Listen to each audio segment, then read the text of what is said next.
नमस्कार दोस्तों, स्वागत है आप सबका भद्रा आईएएस अकेडमी में। आज का डेट है 9 जनवरी 2024 एंड करंट अफेयर्स की न्यूज़ एनालिसिस के डिस्कशन में मैं शुभदीप आप सभी का स्वागत करता हूं। दोस्तों, सबसे पहले हम लोग आसाम ट्रिब्यून का एक एडिटोरियल पेज का एक सबसे इम्पॉर्टेंट आर्टिकल देखेंगे। ये इम्पॉर्टेंट आर्टिकल इसलिए है क्योंकि स्टार्टअप्स, जी हाँ, नॉर्थ ईस्ट में स्टार्टअप्स का सीन को डिस्कस किया गया है। कुछ इंपॉर्टेंट फैक्चुअल बातें बोली गई हैं और साथ ही साथ यह बोला गया है दैट कहीं ना कहीं नॉर्थ ईस्टर्न रीजन में इनोवेशंस को बहुत ही ज़्यादा स्ट्रेस देना पड़ेगा, जिससे अगर नॉर्थ ईस्ट में स्टार्टअप के कल्चर को और भी ज़्यादा प्रमोट किया जाए तो right. So yes, startup ecosystem Assam and north east में बोला जा रहा है, ये रिक्वायर कर रहा है एक डीप इंट्रोस्पेक्शन। दैट इज़, अगर नॉर्थ ईस्ट में फर्स्ट जनरेशन के एंटरप्रेन्योर्स को हमको आगे बढ़ाना है तो yes, we need to make sure that ये जो स्टार्टअप कल्चर है, स्टार्टअप मॉडल है, स्टार्टअप एक इकोसिस्टम को प्रॉपरली हमको इस्टेब्लिश करना पड़ेगा।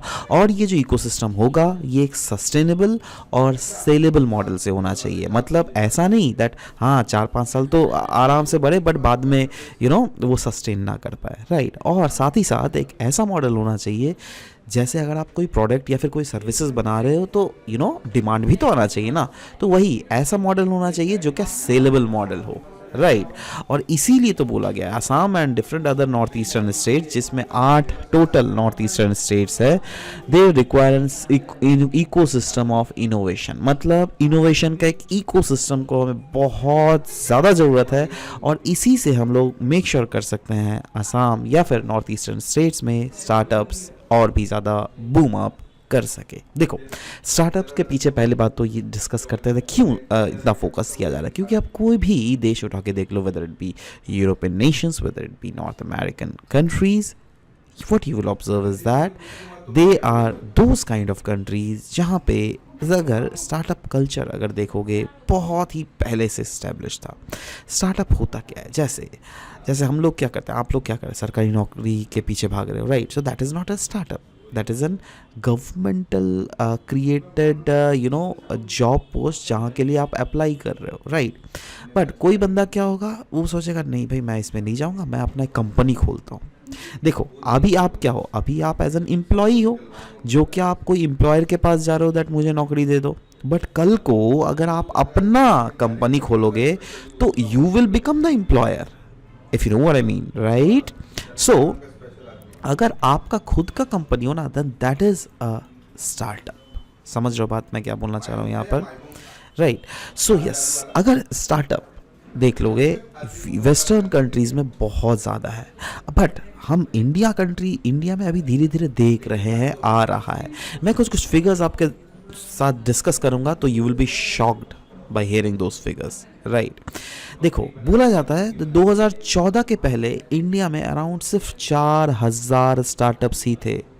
बट जब से सेंट्रल गवर्नमेंट ने स्टार्टअप इंडिया को फोकस किया है, since the year 2016 up till the today date, अभी तक जो पहले 4000 स्टार्टअप्स थे ना, that has increase to 1,40,000 startups. Can you see the differences, है ना। बहुत ज़्यादा स्टार्टअप आए हैं ना। अब हाँ, मैं ये नहीं बोल रहा हूँ दैट 1,40,000 स्टार्टअप्स ही सक्सीड कर जाएंगे।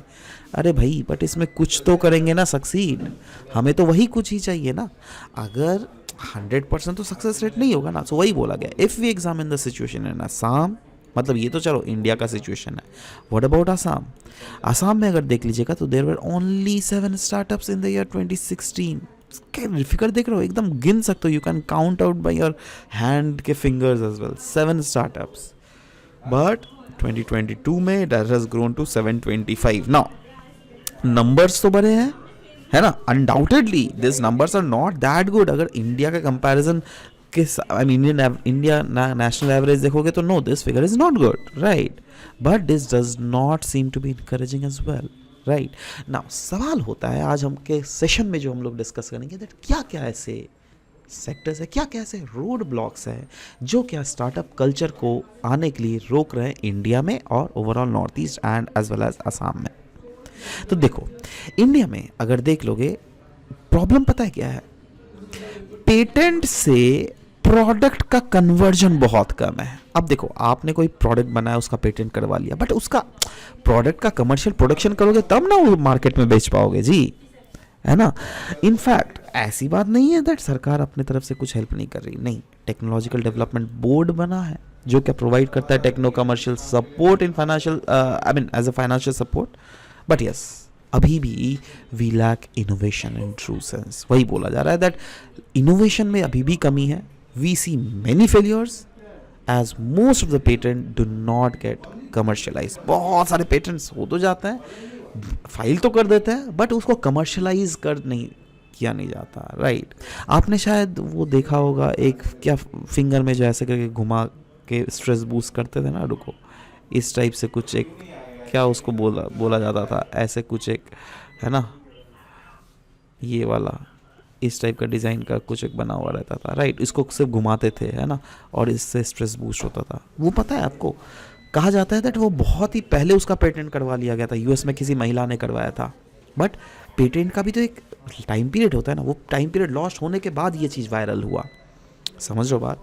सो वही बोला गया, our problem is that we don't know what to know. अब देखो, अब जैसे आप अगर इनोवेटर बनोगे तो आपको पता रहना चाहिए ना दैट आपको क्या आना चाहिए, किस सेक्टर में आप इनोवेशन करोगे। तो वही तो, we don't know what to know. Less opportunities there in India, जो क्या क्रिएट कर रही है इंटरप्रेन्योरशिप सेल्स को।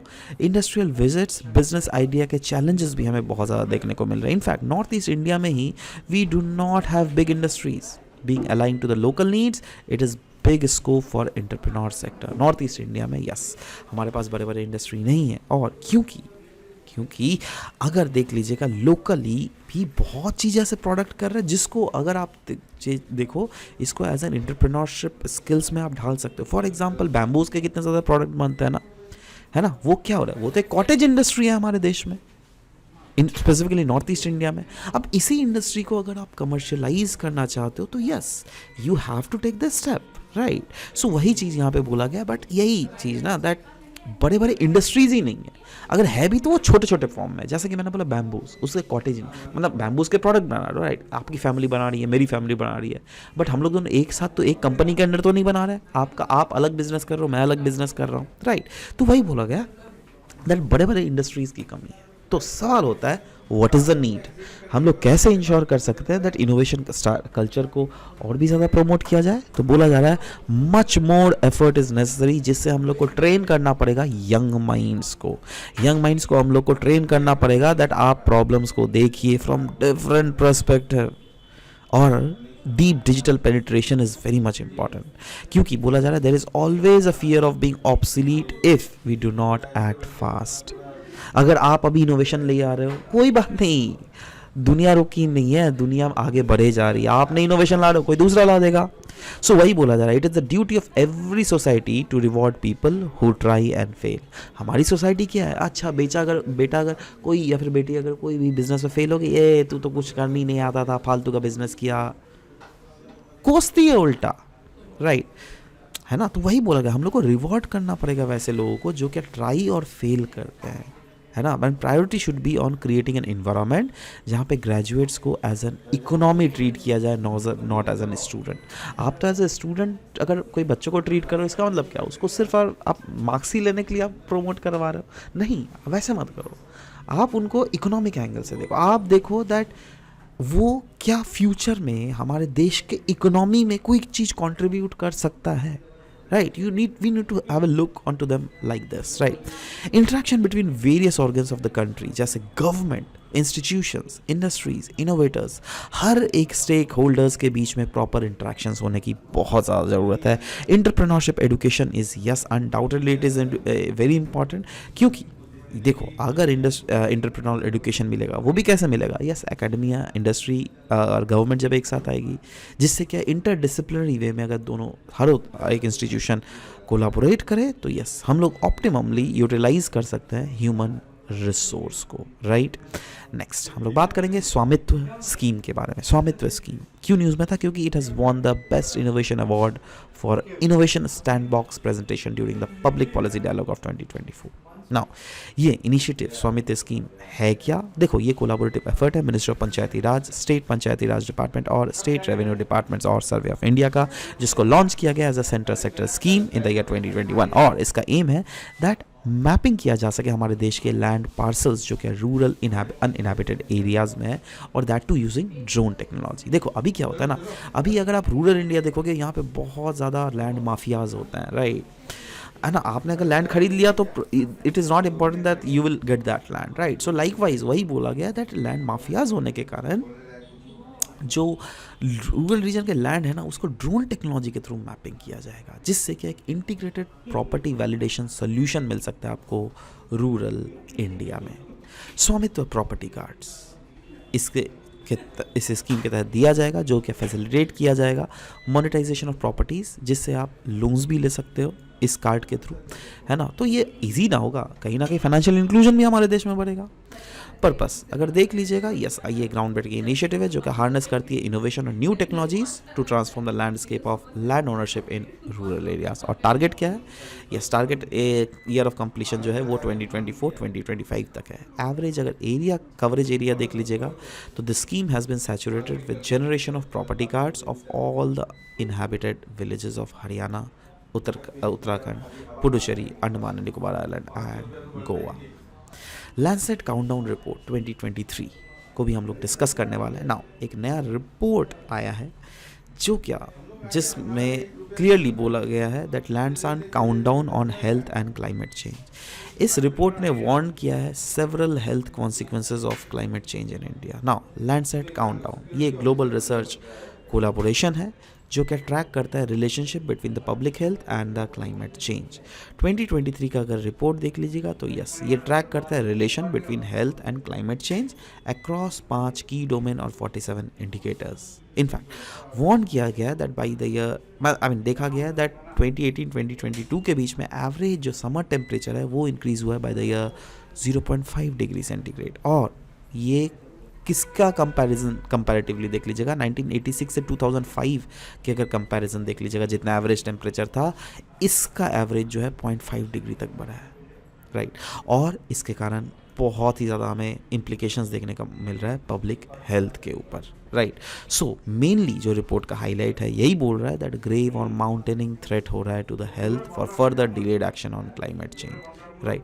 मतलब क्योंकि क्लाइमेट चेंज के आस्पेक्ट में हम लोग जो एक्शंस ले रहे हैं वो बहुत लेट हो रहा है, इसीलिए हेल्थ के ऊपर जो थ्रेट है वो बढ़े जा रहा है। सो इस रिपोर्ट में जो की हाइलाइट्स को डिस्कस किया गया ना, वही हाइलाइट्स को मैं भी आपके सामने यहाँ पर डिस्कस करने वाला हूँ, जिससे कि आप समझ सको दैट क्लाइमेट चेंज का पब्लिक हेल्थ के साथ क्या रिलेशन है।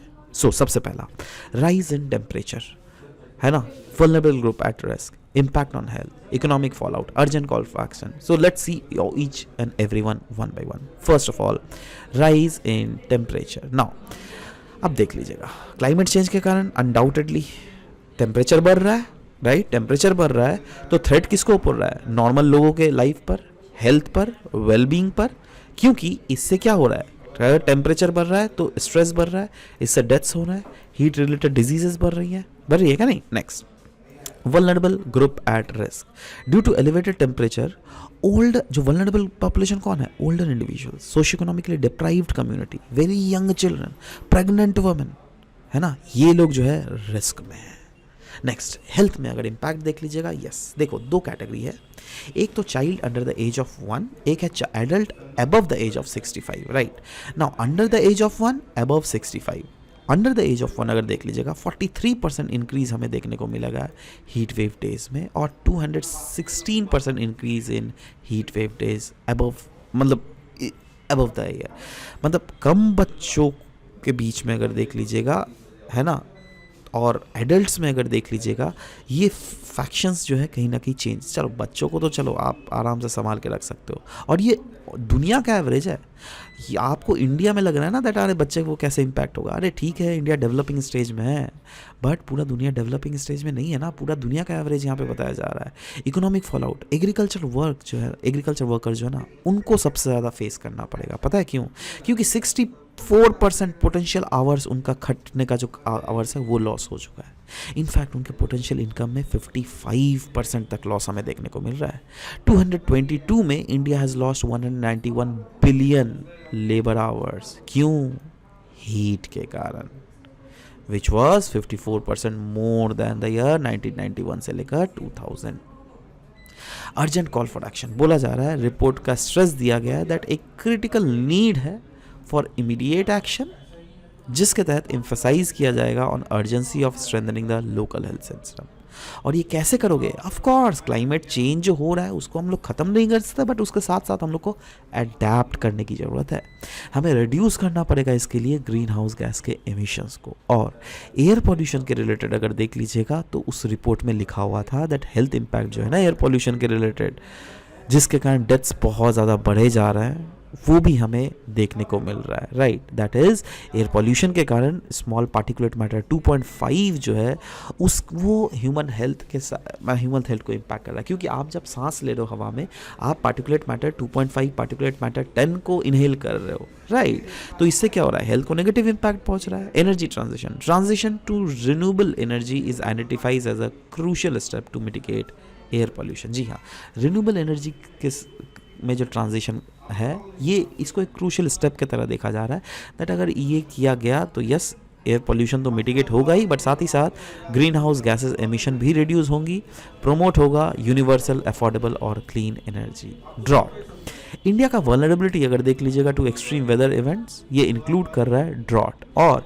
It is outline impacting crop yield, livestock and food security. Right, spread and diseases. Now suitability of the spread of infectious disease जैसे मलेरिया, डेंगू अगर देख लीजिएगा क्लाइमेट चेंज के लिए बढ़े जा रहा है। लोकल इंगेजमेंट, हाँ एक चीज़ बहुत अच्छा बोला गया दैट इस रिपोर्ट में बोला जा रहा है कि देखो लोकल जो डेटा होते हैं ना उनका रिलेवेंस बहुत ज़्यादा है, क्योंकि लोकल डेटा से आप लोग बाद में उसको एनालाइज करके it helps you to make policies, to make informed governmental policies. Next is global collaboration is also very important, क्योंकि इस रिपोर्ट में बोला ही गया है a call for global collaboration, जिससे एड्रेस किया जा सके अर्जेंट चैलेंजेस जो कि पोज किए जाते हैं by climate change. So this was all about the discussion that we had for this very session. मिलते हैं आप सबके साथ नेक्स्ट सेशन में। Till then bye bye, take care.